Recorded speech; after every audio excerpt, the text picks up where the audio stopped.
Welcome to Lesson 1, Chapter 4, Sequences and Series from Pure Mathematics Year 2. Today we're going to find the nth term of an arithmetic sequence. Now, an arithmetic sequence is something you'll know reasonably well already because it's just what we call a linear sequence. So it's a little bit just extra notation on top of what you've already learnt at GCSE and before. So as you can see here, you're going to need to know some information about algebraic expressions, quadratics, and inequalities, just a little bit of inequalities.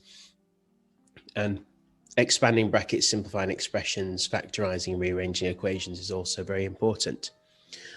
So without further ado, let's have a look at the warm-up. So could you please just pause the video, have a go at the 4 warm-up questions, and then we can review once you've done that. Okay, now then, let's have a look at the first question. This should be a revision really from lower school. So the first question, you asked to write down the next term in each of the following sequences. Well, let's consider our different approaches here.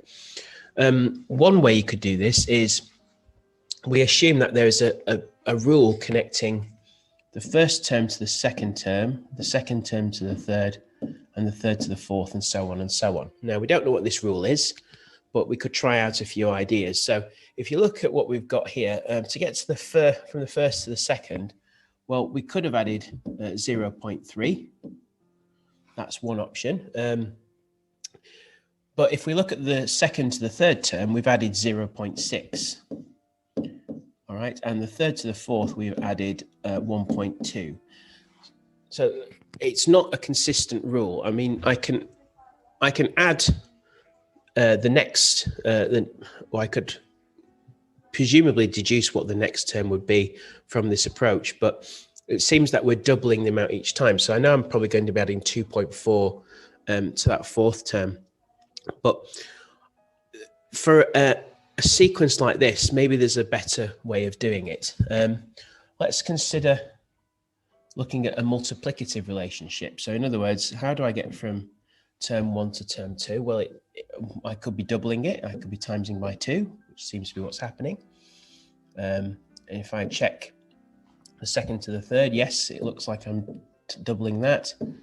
And I'm also doubling the third to get to the fourth. So we have a multiplicative relationship between each term in the sequence. Now, this is not what we're going to be looking at today, but it at least establishes a pattern. But as you can see, there's more than one way of establishing a pattern. It just depends on your thought process, really. So our next term is simply going to be 2.4 multiplied by 2, which is, of course, 4.8. But you could have easily arrived at that just by following the pattern in this additive relationship here, okay? We're doubling what we're adding. So I know I'm going to be adding 2.4, and adding 2.4 to 2.4, of course, will give us the 4.8 again. Anyway, so I've labored that, but it's just to give you an idea of the thought process.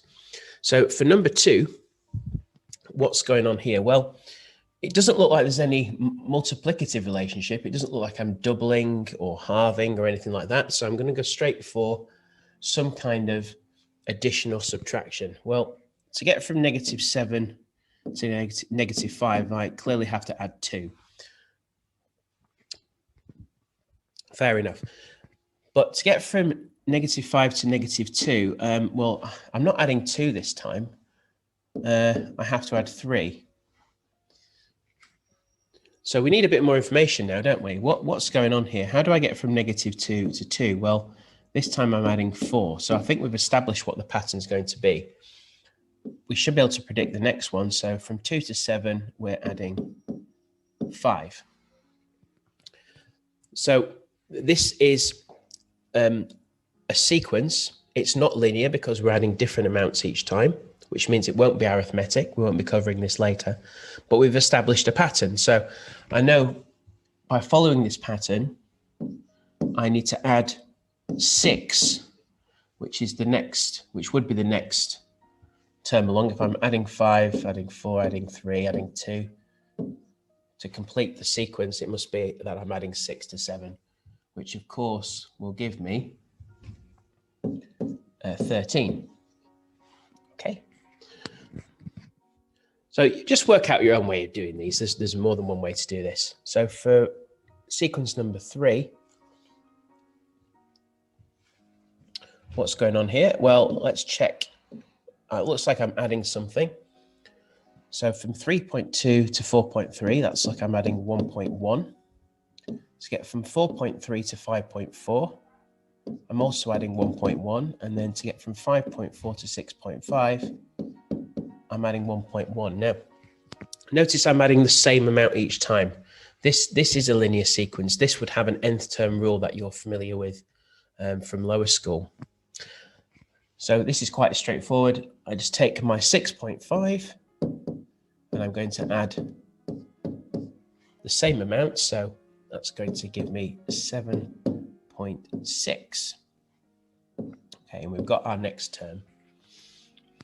Now we move into the realm of algebra. So as you've seen with A-level maths, we sort of abstract everything into algebra very quickly.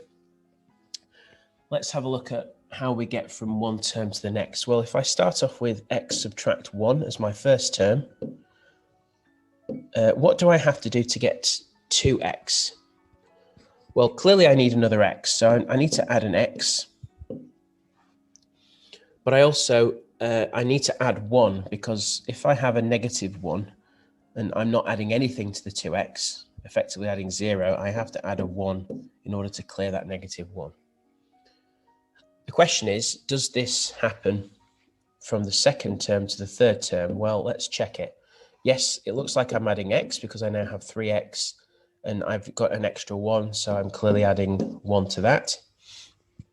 And then from the third term to the fourth term, this should be repeating again. So if I add x to my 3x, I get 4x, and I add 1 to the 1 I've already got, that gives me 2. So to get the next term, now we've established the pattern, it's the same kind of relationship as part 3. I take my 4x plus 2, and then I'm going to add x plus 1 to that. So this is going to give me 5x, add 3.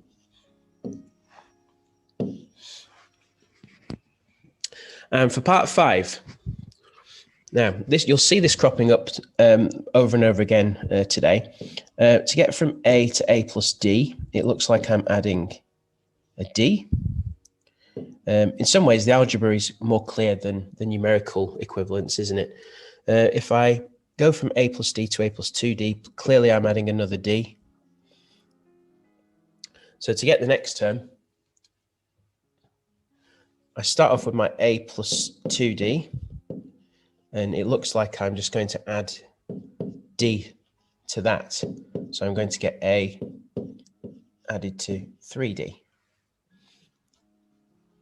So that gives me the next term. And at the bottom, it says, put a tick next to the sequences above which are linear. Well, once again, let's just review what we've done. We found this multiplicative relationship here by multiplying by 2 each time. This is not linear, okay? Multiplying is a different type of sequence, which we'll look at later in this chapter. And you can tell it's not linear because when I tried to add an amount to get from one term to the next, we saw that it was a different amount each time. It was double the amount each time. So this is not linear, okay? The first sequence is not linear because you're adding a different amount each time. Similarly, 2 is also not linear because I'm adding a different amount each time, although it's a predictable pattern, but it's not linear. Our first linear sequence is, of course, 3, okay? So this is linear, so we put a tick next to 3 because this is linear. We're adding the same amount each time, okay? That's the crucial part to this. For sequence number 4, we're adding, we're adding the same amount each time again. X plus 1, doesn't matter if it's algebraic, we're still adding the same amount each time. So this is definitely linear. And number 5 is also linear because we're adding this value d each time, some constant d. So this is also linear. So we have three out of the 5 are linear. It's the last 3. Moving on to question 2, we have to write down the first 3 terms of each of the sequences described by the rules. Well, if the first term is -2 here, it's pretty straightforward just to write down the next 2 terms. We just need the first 3, and the first term is given to you. So we just need 2 more terms. So I just have to subtract 3 each time. So if I start off with -2 and subtract 3, that's going to give me -5. And then if I subtract 3 from that, that will give me -8. So no problems there. And then presumably there will be more terms to come after that. We could do this ad infinitum, but we're not going to do that, obviously. For part B, the first term is 1.4, and then the difference is 0.6. So that means I have to add 0.6 each time because this is a positive number here. So that means my next term is going to be 2.0 if we're going to keep it to 1 decimal place, and then 2.6, and then so on and so on. And for part C, we've got this A and this D again. So we have a first term A, and we're going to be adding a D each time. So it will be A plus D, and then add another D to that, A added to 2D, and so on and so on. So we've got that same sequence again, okay? But if you compare the two, it's just thinking about both of these in a different kind of way. And for part D, we have some algebra abstraction again. We have to add x subtract 3 this time. Well, if I add x to 2x, of course, that's going to be 3x. And then I have to subtract 3, so that will give me 3x subtract 3. And for the next term, I have to add an x, so I'm now going to have 4x. And then I have to subtract another 3 from the -3 I've already got, so that's going to be 4x subtract 6, and so on and so on. Now for question 3, we're asked to find the nth term rule, okay? And we're told these sequences are linear. Now we've established what linear means. We know that means we're adding the same amount each time. Could be a negative amount, but it's the same amount each time. And our sequence in part A runs like this. So if you look at how we're changing from one term to the next, what is being added? Well, in the first instance, we're adding 6. So to be linear, without even looking at the numbers, I can assume that this is going to be 6 added each time. Okay. Right. If this was GCSE or pre-GCSE, once you've established these numbers, or the same number 3 times, you know that you're adding 6 each time. So you would probably at this stage have written down the first part of your answer, which would maybe have been 6n. Okay. Now the reason of course you write that is because it's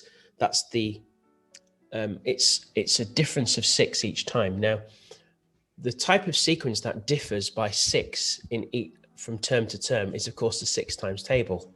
That's the archetypal difference of 6 sequence, if you like. Okay. Now, clearly, we don't have the 6 times table here. Okay, we have 1, 7, 13, and 19. It's not the 6 times table. But let's consider the 6 times table. I'm just going to write it out.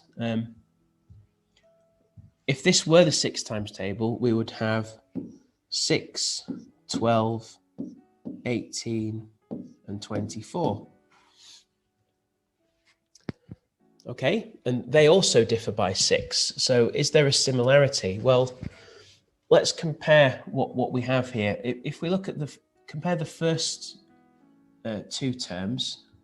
So if I compare the first terms in each of these, if I compare the 6 to the 1, well, if I want to take my 6 times table, which is here, and convert it into the sequence that I have, well, clearly I have to subtract 5 in order to get the one that I require. Okay. In the second term, in the 6 times table, we have 12, but my sequence, the second term is 7. But again, I'd have to subtract 5 in order to get that. The third term, I have 18 in the 6 times table, but again, I would need to subtract 5 to get to the 13 that I need.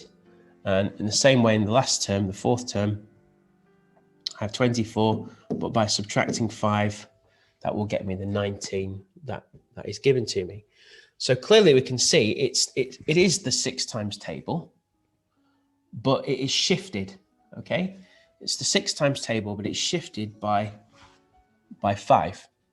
So my final nth term rule would be 6n subtract 5. Okay, now you may not think of it in that way. I mean, a usual method is to obviously identify, get to the 6n stage, and then you imagine there may be some term back here that comes before the first term, and that's the value that you're adding on or subtracting, whatever it is. Well, in this case, it would be -5, and you would just stick that on the end if you like. But I want to give you a more intuitive way of looking at this if you haven't done this before. Once you've established the gap or the difference of 6 between each term, you know it's the 6 times table in some form, but it could be translated or shifted in some way. Okay, so then you establish by how much is it shifted. If we move on to part B, we have this sequence again, A plus D, A plus 2D. So clearly this is going to be important today. Well, how do we find the nth term rule for this? Well, this is I'm just going to number the terms here. We have term 1, term 2, and term 3 given to us. And how much are they differing by each time? So I'm going to apply the same rationale here. Well, I've added D. We've established that. We're adding D each time. Now, if I use the same approach as part A, that means that's my common difference. It's the D times table, okay? It's the difference between each of the terms is the same every time. So I must be in some form of the D times table. So I'm going to write it as Dn. All right. Now, what would the D times table look like? Well, let's write it out. So the D times table, well, the first term would, of course, be D times 1. The second term would be D times 2. And the third term would be D times 3, or 3D. So how do we get from these values to the value that I'm given in the sequence to start with? Well, there's a huge difference between these letters, okay? How do I get from D to A? Well, the first thing I need to do, I'm going to have to subtract a D because there's no D at all in the first term of the sequence given in part B. But I'm also going to have to add an A because I have to start with something. Subtracting D will leave me with nothing, so I have to add an A. Now, the question is this consistent?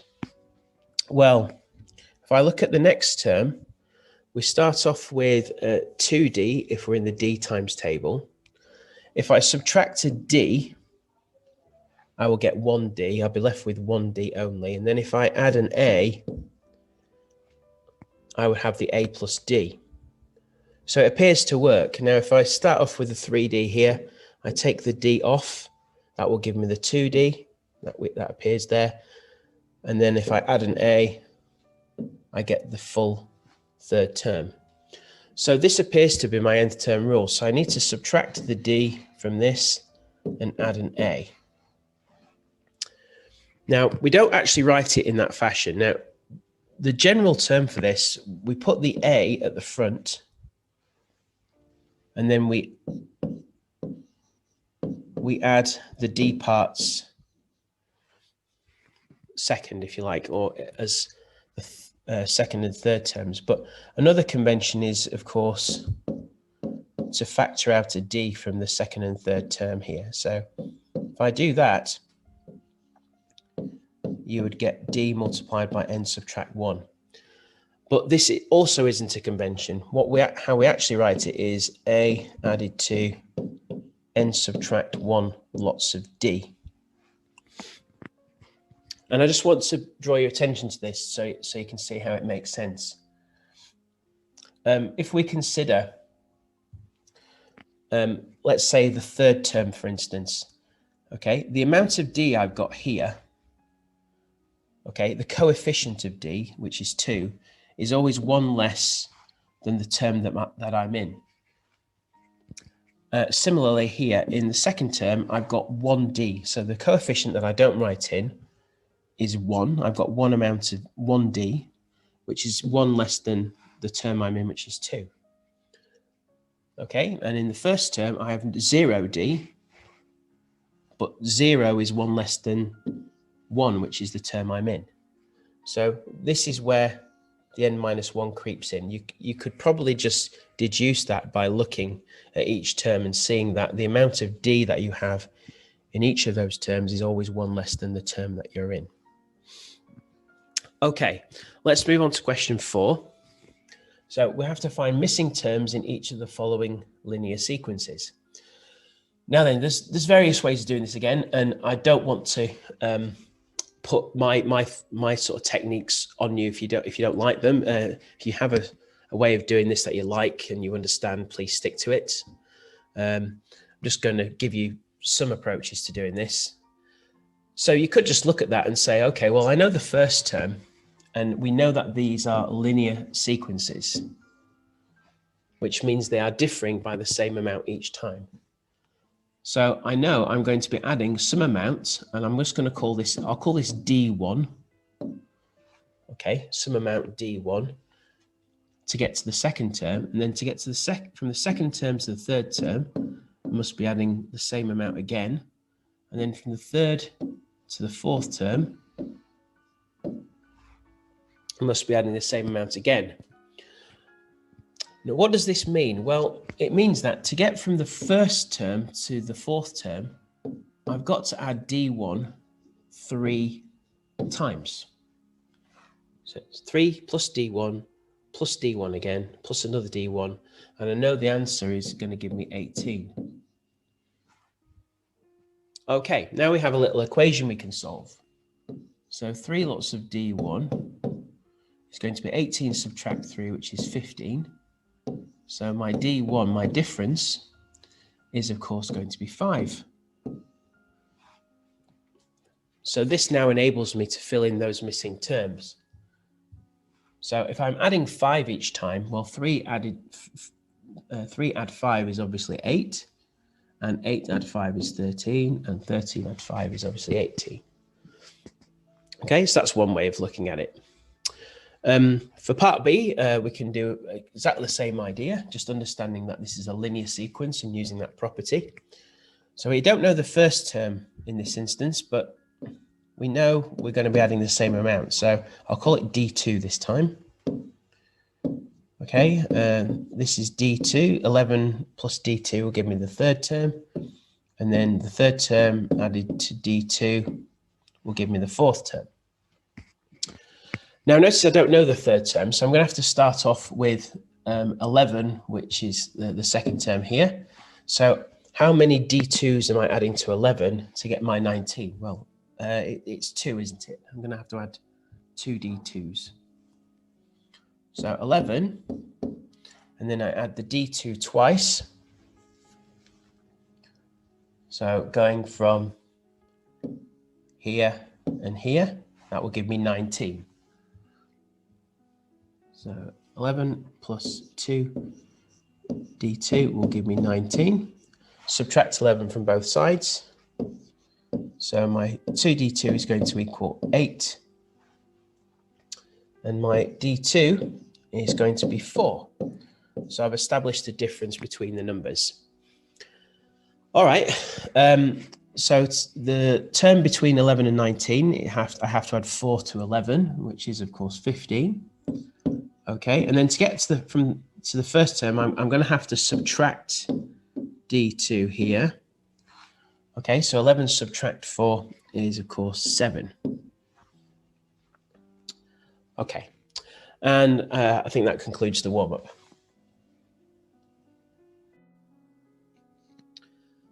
Now we're in the main body of the lesson for arithmetic sequences. There's a bit of an introduction here just to say that you've already met linear sequences in lower school, and that we're going to generalize what a linear sequence is in this module. So the second paragraph, we're going to call our the first term of our sequence A.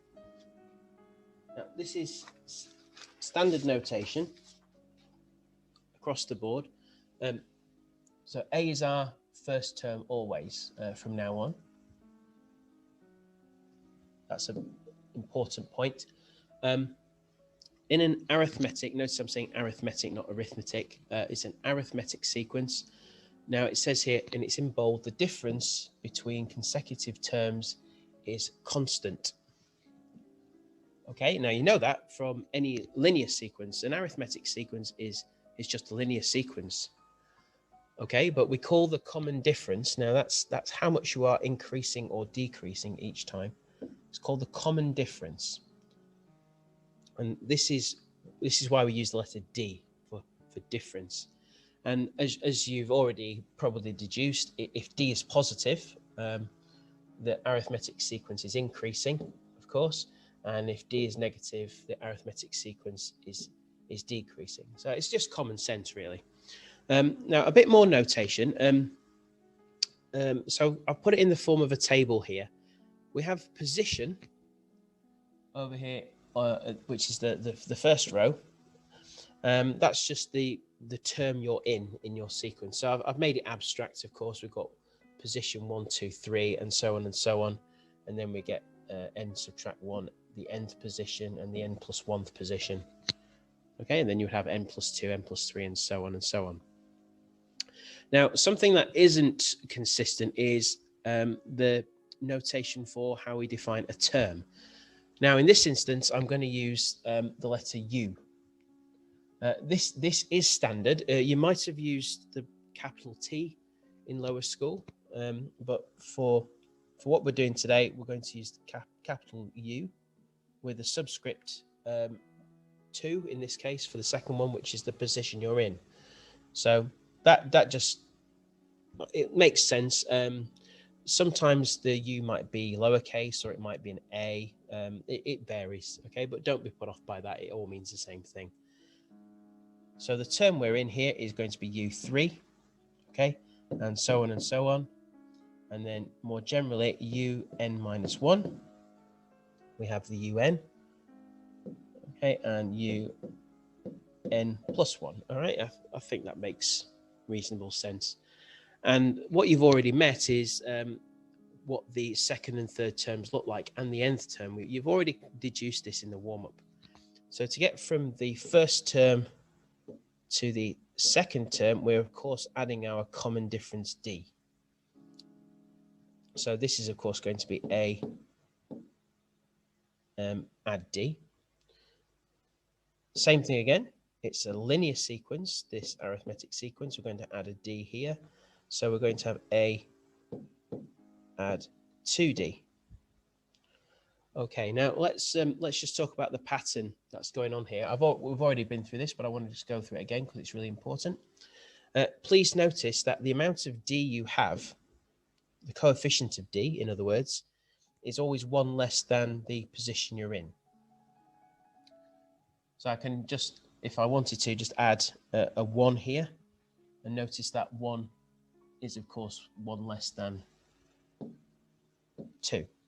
So that helps us write down our general term. Now the general term is the nth term rule, but we also refer to this as the general term. Okay, and it's the nth term. So this is called the general term.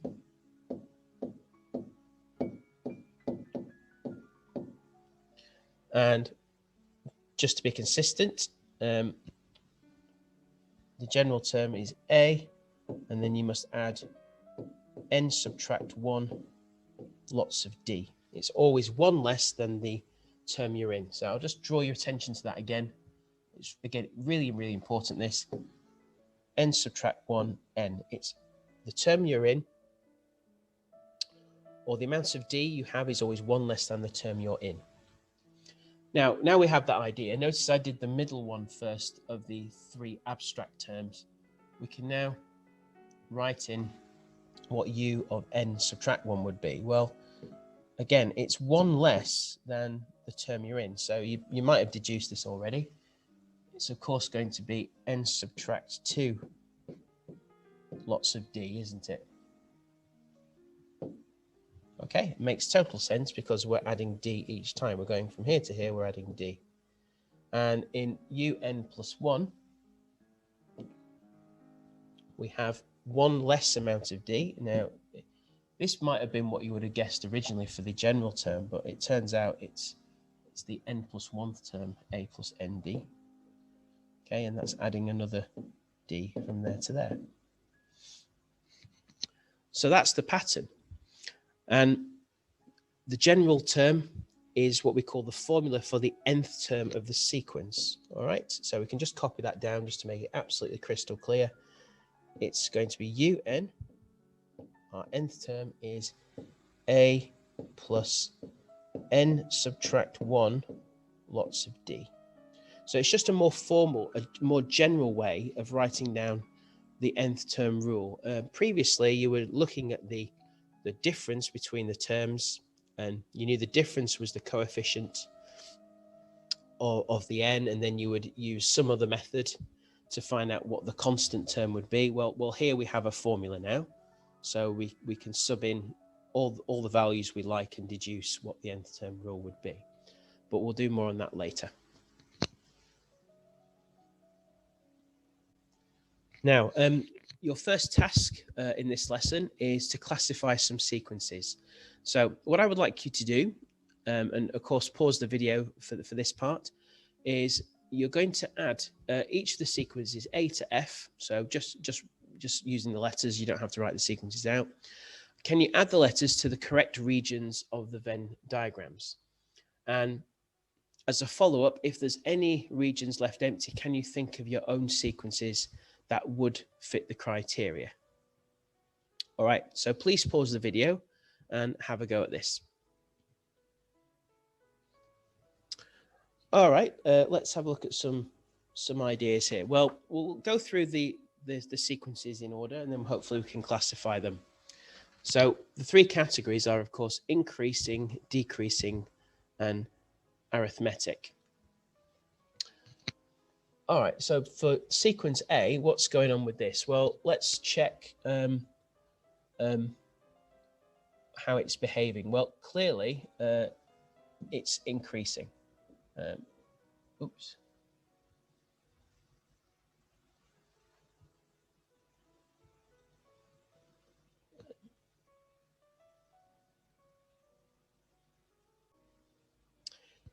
Yeah, so this is increasing. Let's just do that again. The numbers are getting bigger, so we know it's in the top left-hand region here. Now, how is it increasing? Is it arithmetic or is it something else? Well, if we go from 0.6 to 1, we know if it's arithmetic, then it must be going up by the same amount each time. It's got a common difference. So I'm going to use the word common difference from now on. So here the common difference is, of course, 0.4 if it is a common difference. And here I'm adding 0.4 so plus. So let's just check this one. Am I adding 0.4? Well, yes, I am. So this is definitely arithmetic. So it's increasing and it's arithmetic. So it's going to go in the middle region there. Let's check B. Well, B is, of course, increasing again. The numbers are getting larger. So we just have to check whether it's arithmetic or not. Well, to get from negative 15, and I'll just change the color so we don't get muddled up here. To get from negative 15 to negative 3, I must have added 12. Okay, now to get from negative 3 to 8, what have I added? Well, I've added 11. Now, straight away, I don't need to do any more work here. I can see this is not arithmetic because we don't have a common difference. Common meaning common between all terms. If I do the next one, just to check anyway, it's going to be add 10. Okay, so there is a pattern. It looks like we're adding one less each time, but it's not arithmetic. So B is increasing, but it's not arithmetic. So B needs to go in here. Okay, C. Now, this is an interesting case. If we look at C, well, it's oscillating between 1 and negative 1. Now, do we class this as increasing or decreasing? Well, it's neither. It's neither. It can't be increasing or decreasing because it's not. The numbers aren't getting bigger or smaller. They're simply jumping up and down like that. So it's oscillating or periodic. So we know that's not going to go in increasing or decreasing. So can it be arithmetic? Well, the only way it could be arithmetic if it wasn't increasing or decreasing would be if the common difference was 0. Okay, because we said earlier, increasing sequences have a positive common difference, whereas decreasing sequences have a negative common difference. Now, clearly, this is not the case. If you look at this, it looks like if it was arithmetic, we would be subtracting 2, then we would be adding 2, then subtracting 2, and then adding 2. So it's not arithmetic.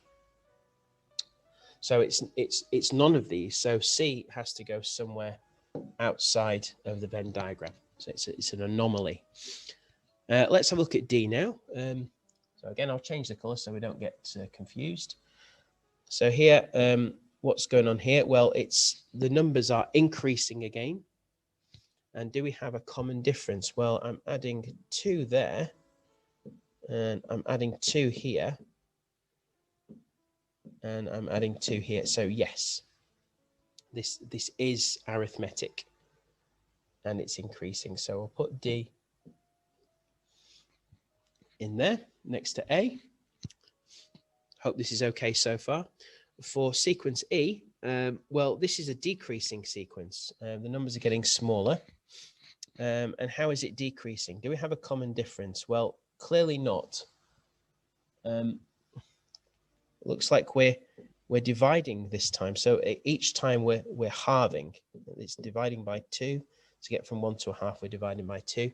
So this is not arithmetic.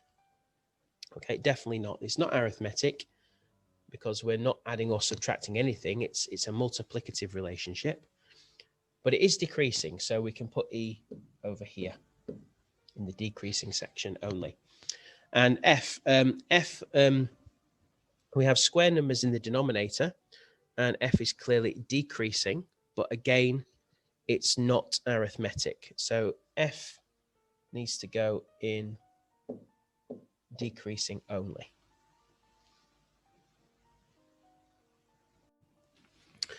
So our first worked example on arithmetic sequences asks us some pretty standard sequence questions, really, writing down the first 5 terms. Well, we've given the nth term rule with this new notation, capital U subscript n. You might have used Tn in the past, I don't know. But let's just go ahead and get straight into it. Now, you'll notice probably some shortcuts here, but I just want to do this explicitly so you can see how all the properties tied together. Now, the first 5 terms, obviously, if we're using a position to term rule look, which is what we're doing, when n is 1, then the first term is obviously going to be called U1 because I'm substituting n with 1. Now, that's going to equal 55, subtract 2 lots of 1, which is my 2n, which is, of course, 55 subtract 2, which is just 53. All right, it couldn't really be more straightforward than that. And then as we move along the sequence, we sub in the next natural number. That's why we use little n, of course. U2 is going to be 55 subtract 2 multiplied by 2 this time. And just for revision purposes, if you're watching over this in the future, remember these values here all correspond. It's the substitution that's been made. So when n is 1, we have u1, and we're subtracting 2 multiplied by 1. Back to this question. So we're subtracting 4 from 55, which is, of course, 51. All right. And then when n is 3, we have u3, which equals 55 subtract 2 multiplied by 3, which is 6. So it's 55 subtract 6, which is 49. And then we continue in the same vein. So that's going to be 55 subtract 2 multiplied by 4. So now we're subtracting 8 from 55, which is, of course, 47. And we have to write down one more term. Obviously, this could go on infinitely. U5 is 55 subtract 2 multiplied by 5. So this time I'm subtracting 10, which is, of course, 45. Now, I've done that in a very explicit way, a naive way, you might say. I've literally substituted the first 5 natural numbers into my nth term rule to get my sequence. So my sequence has revealed itself here. Okay, this is my sequence, starting at 53 and continuing to 51, 49, 47, and 45, and so on and so on. But if we were smart about this, we would note that because in the nth term rule, I'm subtracting 2 lots of n, that's telling me, that instruction is telling me how to get from one term to the next. So all I really have to do is identify what the first term is, because this value here is essentially my common difference. So maybe just make a note of that. This number here is the common difference. How you get from one term to the next. Okay, and it's the same throughout the sequence.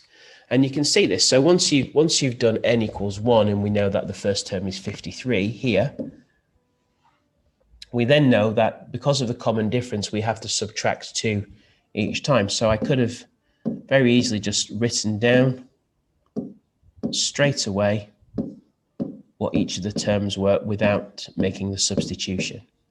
So I just want you to be aware of that in case you hadn't noticed that before. Now, we have the nth term rule. So that was part A. I should label that part A. For part B, we're asked to find the 99th term. Well, this is essentially asking us to substitute in when n equals 99.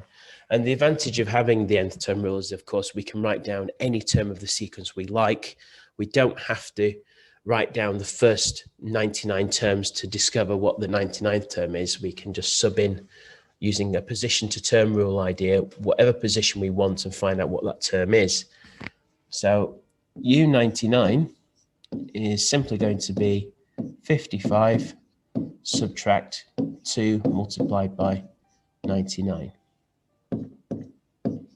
And it's quite a powerful idea when you think about it. You can identify, it's a sequence, but you can pick out any term you like and know exactly what any term of the sequence is at any given moment. So 55 subtract 198, which is negative 143. So this is clearly a decreasing sequence. Okay, the numbers are getting smaller. All right, and then for part C, another question you could be asked, find the first negative term in the sequence. Well, how do we do this? Well, we know that U99 is negative. But we need to find out when do we cross that threshold between positive and negative numbers? Well, it's all about the actual term of the sequence. We want the actual term to be negative. So in other words, we need to consider, when does our nth term rule become negative? i.e., when is our nth term rule less than 0? And we can solve a little linear inequality here. So i.e., when is 55 subtract 2n less than 0? Okay, so add 2n to both sides, divide by 2, and we get 27.5 is strictly less than n. Now, what has this told us? Well, what this means is that, just recall for a second, n here is a natural number. It has to be a natural number because it's telling us which term of the sequence you're interested in. Okay, so is it the first term, the second term, the 99th term? Which term is it? Well, we know that to get a negative number, we need to choose a natural number, so a whole number that is greater than 27.5. Okay, so there's only one option. This means that our first negative term must occur when n is 28, because it's that's the first natural number greater than 27.5. And you can check this. I won't do it here, but if you check, try subbing in to the sequence. What happens when you sub in n equals 27, for instance? Okay, now that should be a positive value. Okay, well, we could do this actually. So if we put in n equals 27, well, we would be subtracting 2 multiplied by 27, which is of course 54. So you would get 1 for your term, and then if you put in n equals 28, well, you'd be subtracting 56, right, which is the next term along. Now 55 subtract 56 is -1. So clearly we've crossed the threshold into negative numbers. So we know this is the first value of n that will give you a negative term. So we've just confirmed that. Now, what else can we deduce? Well, we haven't, have we answered the question, find the first negative term in the sequence? Well, yes, we have. But let me just write it out explicitly, because I wasn't intending to do that. So let's do it properly. When n equals 28, U28 is simply 55 subtract 2 multiplied by 28, which is 55 subtract 56, which is of course -1, which we just confirmed.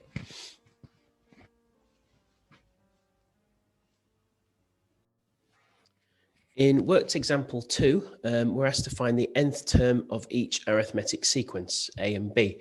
Now, in this case, we can use our new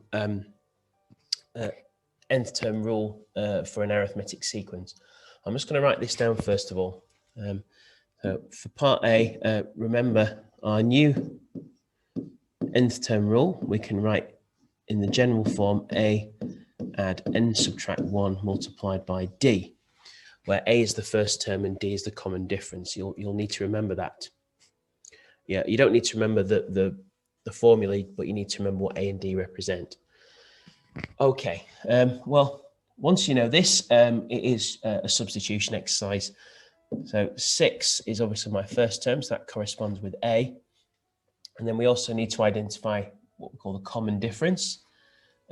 Well, if you just look at the difference between the first and the second term, or any consecutive terms, that will give you the common difference. So I'm adding 14 in this case.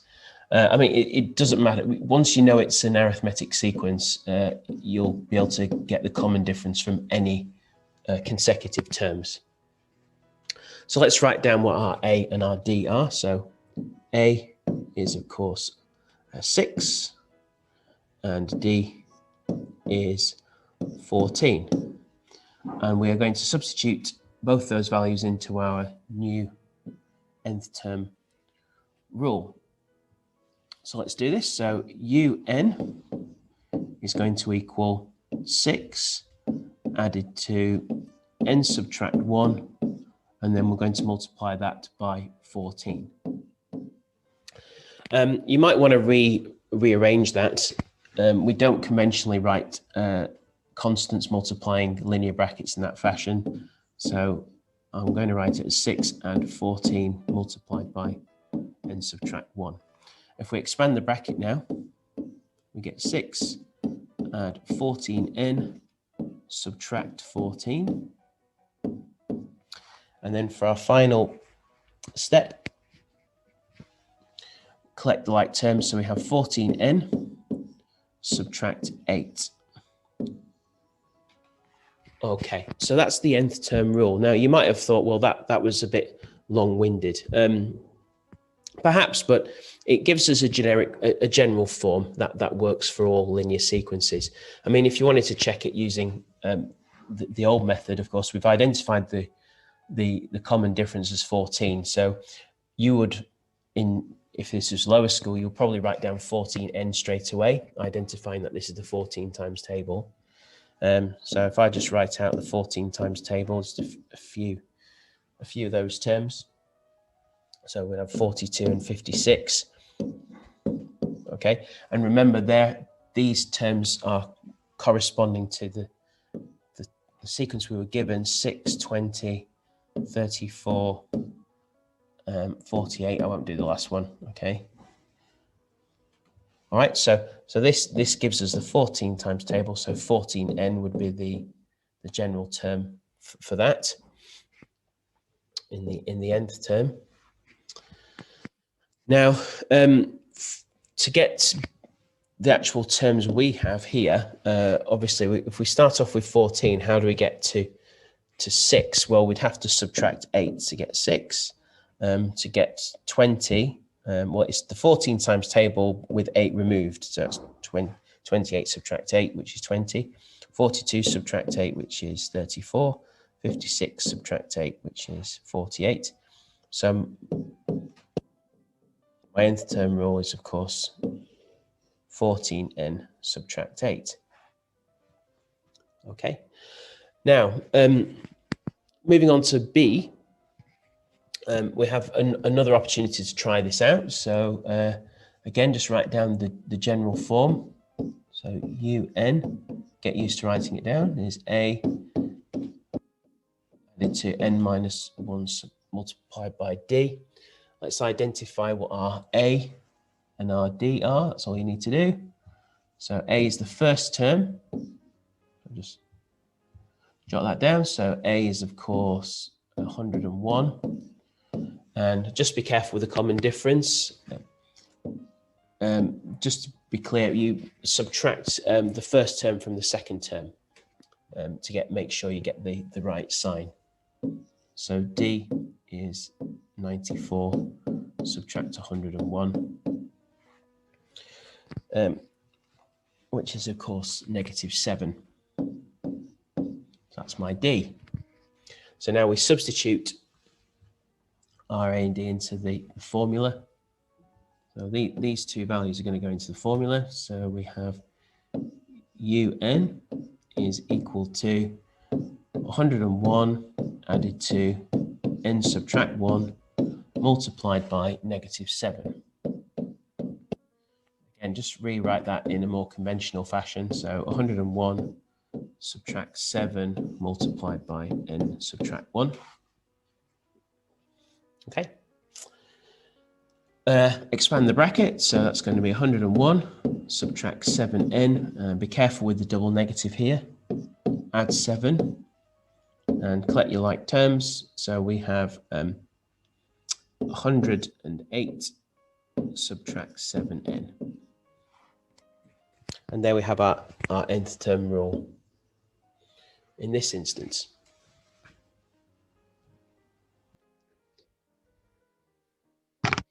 In example 3, we're moving on to problem solving. Okay, now we've applied the formula a couple of times. It tells us that a sequence is generated by a formula in this form. So it's un is equal to an plus b, where a and b are constants to be found. And we're given two pieces of information. We're told u4 and a u10. We're given the values of those terms. And we're going to use this to find the values of a and b. Well, we just have to know the formula well and understand how it operates essentially. And then it's quite simple to do this. If we're told that u4 is 19, what we're essentially being told is that a plus, now it's going to be 4 subtract 1 multiplied by the common difference is equal to 19. That's essentially what we're being told. In other words, a add 3d equals 19. Okay, now in terms of this question, and you can see we have two unknowns here. Now in terms of this question, we're given un as an plus b. So what I could do is just restate this. Well, the n is, so it also implies that 4n, sorry, I beg your pardon, 4a add b is equal to 19. Okay, just to go over that again, simply because the n part, which is the 4, that's going to give us 4a plus b for this. Okay, which corresponds to this 4 here and this value here. So essentially, we have an equation with two unknowns. For the second piece of information, u10, we're told that's equal to 43. Now again, if in a general form, in an old or more typical question, we would know in this case that if you add n subtract 1 multiplied by d to a, so that's going to be n subtract 1. Sorry, let me fill that in actually.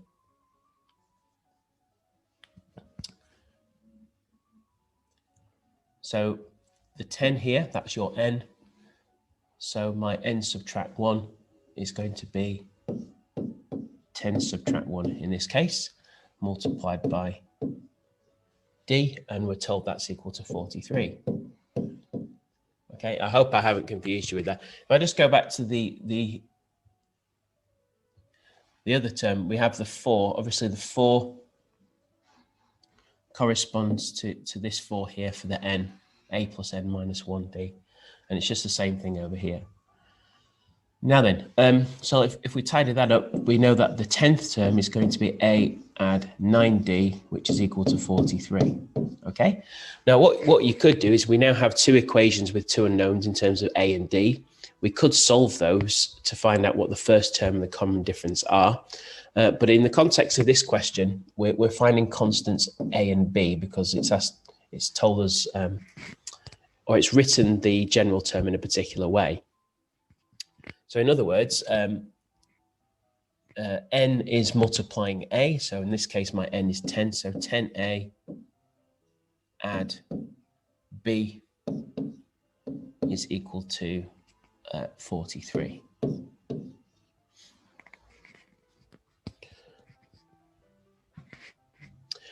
All right. So what we're going to do to find a and b, we're going to solve simultaneously these two equations. Okay, so we'll call this one equation 1 on the left, and we'll call this one equation 2 on the right. And it might be a good idea just to write one underneath the other.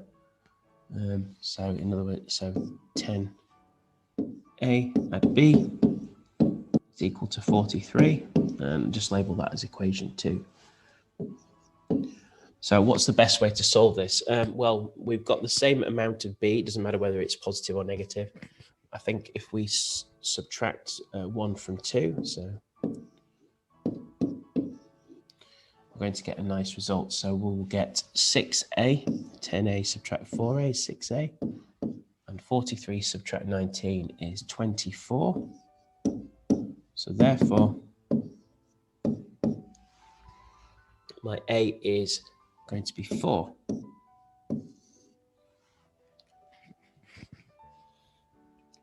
Okay, and then to get b,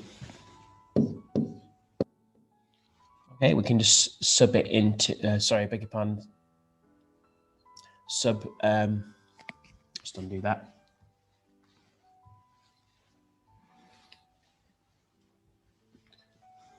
So we can sub a equals 4 into either of those equations. So let's say the first one, 4a add b, 19. So in other words, 4 times 4, so that's 16, add b, 19. So b equals 3. All right, so we found the values of a and b. Now, I may have confused you there because I was talking about the general form of the sequence. We could set up a different set of equations that would actually find the common difference in the a, which is a more typical type of question. But in this context, we're asked to find the values of a and b given in the question here. Anyway, any problems with that, just let me know in the comments or send me an email.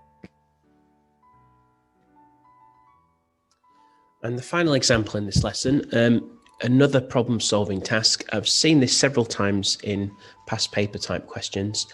We're given an arithmetic sequence again. And what we are told is the first 3 terms, but they're given arithmetic sequence, they're given in terms of k. All right, now it's a good idea just to write them out and we can hopefully deduce a few things about them. So k plus 1, 2k, and k squared subtract 5.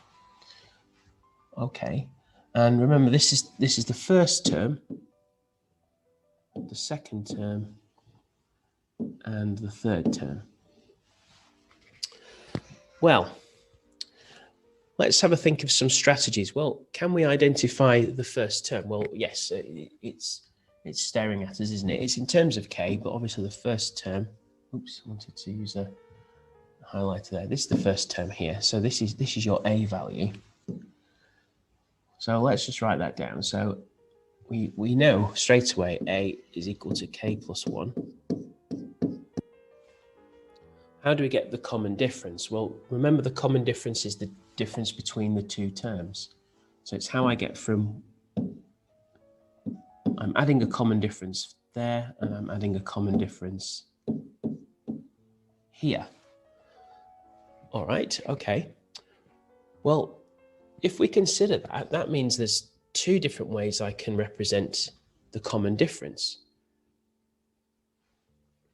So in other words, what this is telling me is that to get the common difference, if I start off with k plus 1, okay, and then I add my common difference, what I end up with is the second term. All right, now that means I can represent my common difference in terms of k. So in other words, common difference d is going to be 2k, and then if I subtract k and 1 from both sides, I get this. So my common difference is, of course, going to be k subtract 1. Okay. You can also get it directly. So what I could have done is just said straight away that d is simply the second term subtract the first term, and just being careful with that. And then that will also give me k subtract 1. So there's a different way of getting the d. But we've got a representation for D now. Now that's important. So I'm going to just highlight that as well. Okay, that's a important outcome. So we know the first term, and we now know the common difference in terms of K.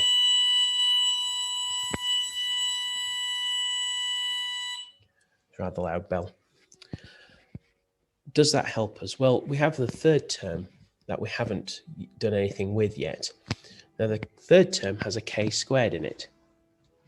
Now what this means is that just moving over to the third term, I can say, okay, well, if I start with 2K and I add my common difference, I'm going to get K squared subtract 5, because it's the same common difference getting you from term to term.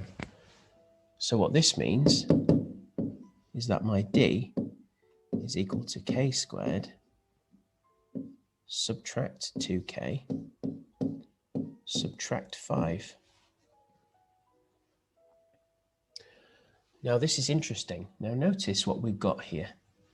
We've got two completely different representations for the common difference by using 3 terms rather than just 2 terms. Now this means I can set up an equation. So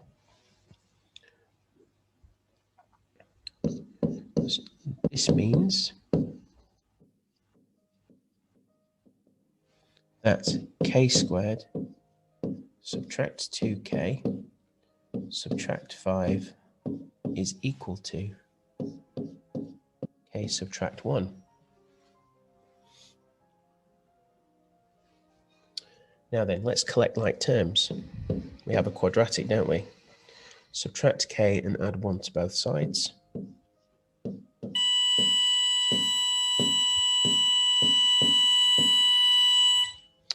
And now we solve the quadratic, and this factorizes nicely.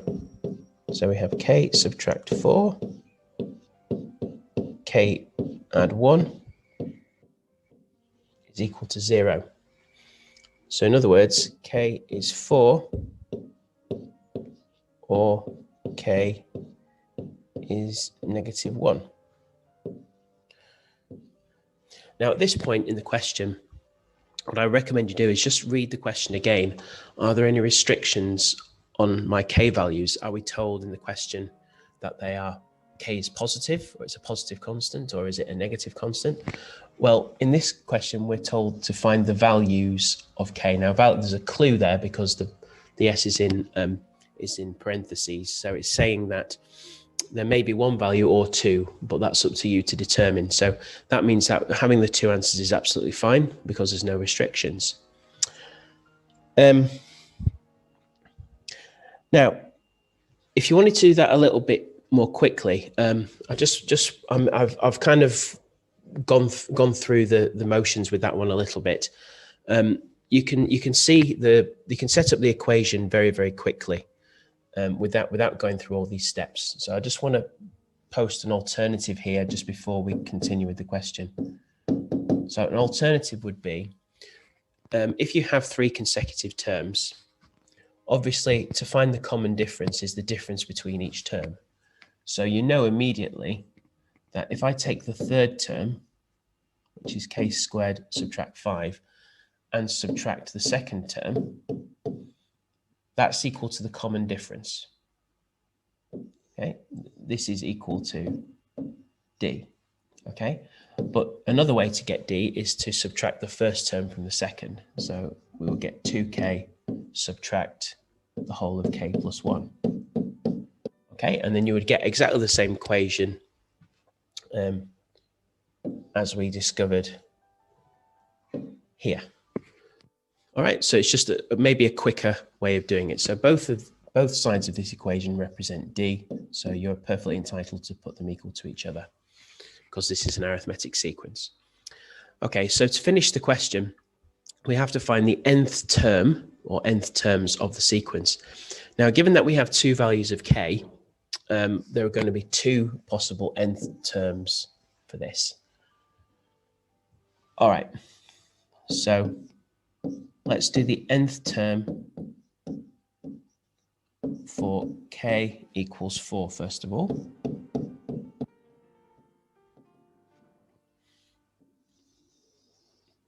All right, now if k equals 4, let's write out the sequence. Well, my sequence is now going to be, well, 4 plus 1, which is, of course, 5. Just going back to the information we were given here. The second term is 2k, which is, of course, 8. Okay, and the third term is k squared subtract 5. So in other words, 16 subtract 5, which is, of course, 11. So those are my first three terms, and there will probably be more to come. So from that information, I can now say, well, A is, of course, 5. My common difference D is 3. Okay, and we know that because we've identified the common difference as k subtract 1, which is 4 subtract 1, which is 3. So my nth term rule, just combining these two pieces of information, my nth term rule un is going to equal 5 added to n subtract 1 multiplied by 3. So we just tidy this up, which equals 5 plus 3 lots of n subtract 1, which equals 5 added to 3n subtract 3, which in other words is going to be 3n add 2. Okay, so that's for when k equals 4. So let's just finish this off. So the nth term for k equal to -1 this time. So in this case, let's write down the sequence if k was -1. Well, -1 added to 1 is, of course, 0. So this would be my sequence. -1 multiplied by 2 is, of course, -2. And then k squared subtract 5 is, well, -1 squared is, of course, 1. Subtract 5 is -4. Okay, so we have a very different looking sequence here. Let's write down our A and our common difference. So A is, of course, 0. And my common difference is very obviously -2. I'm subtracting 2 each time. And let's find the nth term rule for this. So please read the question. I mean, if you found your k values and stopped, you've thrown away a lot of marks. So read the questions really carefully. Obviously, I don't need to say that. It's just obvious, but it does fall by the wayside sometimes. So it's going to be A added to n subtract 1 multiplied by the common difference, which is -2. And in this case, it's just going to be -2 lots of n subtract 1, multiply out the bracket, and we have -2n added to 2. So it's a shift in the 2 times table. Okay, and we're done.